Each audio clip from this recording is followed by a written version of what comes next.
Bonjour et bienvenue dans notre nouvel épisode de Et si la ville. Aujourd'hui, nous recevons Audrey Noltner de Womanability, qui pose la question de la pratique de l'équité des genres dans la ville et dans l'espace public. Donc, est-ce que c'est possible de nous présenter un peu plus précisément ce que vous faites concrètement? Bien sûr, bonsoir, merci Guillaume de nous avoir invités.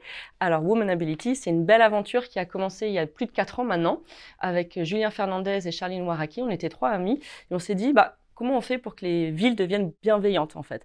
Comment on fait pour que les femmes, on s'est aperçu que les femmes allaient d'un point A à d'un point B, mais elles ne restaient pas dans l'espace public, elles ne s'appropriaient pas l'espace public. Et aujourd'hui, maintenant, on a des villes qui viennent nous voir. Donc, par exemple, on a la ville de Nanterre qui est venue nous voir, qui nous a dit, voilà, on a un nouveau quartier en pleine rénovation, on va faire des changements. On voudrait que les femmes du quartier s'en en prennent et on veut connaître leurs besoins et leurs envies dans ce nouveau quartier. Donc, on a fait des marches exploratoires.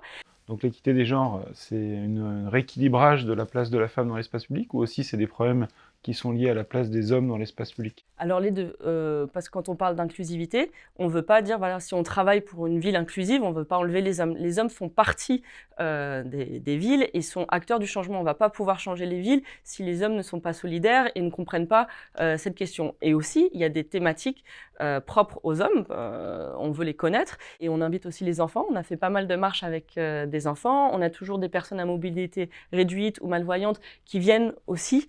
Nous, notre job, en fait, c'est faire le lien entre les usagers et les usagères de la ville, aux décisionnaires et aux pratiquants de la ville. J'ai cru comprendre qu'il y avait aussi des actions qui étaient menées avec les migrants, qui sont un autre type de population et de pratique de la ville. Est-ce que vous pouvez nous en dire 2 mots? Alors, on a un nouveau projet qui s'appelle Cities of Hospitability. Comment on peut occuper ces jeunes dans l'espace public? Parce qu'ils n'ont pas beaucoup d'espace privé, hein. Ils sont souvent 3 dans une petite chambre pendant des mois en attendant d'être placés dans un foyer. Et aussi, on a le projet d'aller dans les camps de réfugiés pour aussi voir comment les femmes migrantes, elles, se sentent dans les camps de réfugiés, parce que là, il y a quand même beaucoup de choses à faire. Point de vue un peu prospectif, comment vous qualifieriez la ville en 2-3 mots? Comment elle devrait être demain?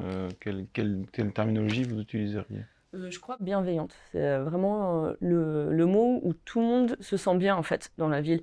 Qu'on soit, comme je vous disais, un enfant, une personne senior, une femme avec des talons en mini-jupe ou en voile. Toutes les personnes en fait doivent se sentir bien dans la ville parce que l'espace public est le reflet de la société en fait. Et si on prône une société juste, équitable et démocratique, il faut que l'espace public le soit en fait. Et aujourd'hui, on arrive à voir vraiment, c'est un reflet. Quand ça ne se passe pas bien dans l'espace public, c'est que quelque part dans la société, ça se passe pas bien. Et quand on visite en fait et on se dit, tiens, dans l'espace public, on va en Suède, on voit les hommes accompagner les enfants à l'école, on en voit tellement, on dit mais qu'est-ce qui se passe, où sont les femmes? On dit oui, ça c'est ça, l'égalité des genres, 50% des hommes amènent les enfants à l'école. On le voit tout de suite en fait quand une société équitable, ça se voit, ça transpire dans l'espace public. Du coup, voilà, un espace public bienveillant et équitable qui représente notre société. Merci beaucoup Audrey pour ce témoignage et donc on vous donne rendez-vous à un prochain épisode, à une prochaine rencontre avec d'autres acteurs de l'innovation.